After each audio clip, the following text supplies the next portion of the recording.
এখানে দেখতে পাচ্ছেন এটা মুগ ডাল।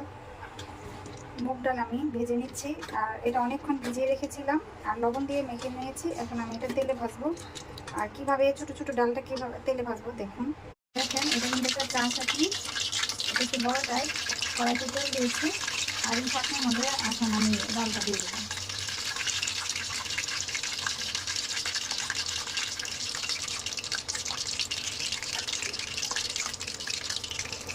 ঢাকনার মধ্যে দিয়ে ভাজতেছি এর জন্য যাতে যেভাবে আমার তেলটা ছেড়ে নিতে সুবিধা হয়।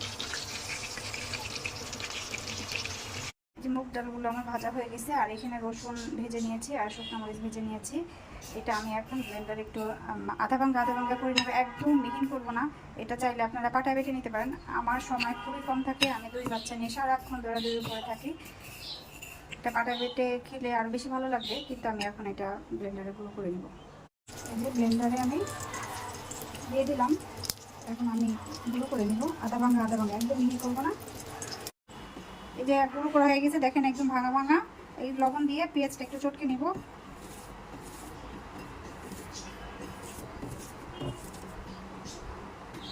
তারপর একটু সরিষার তেল দিয়ে দিলাম।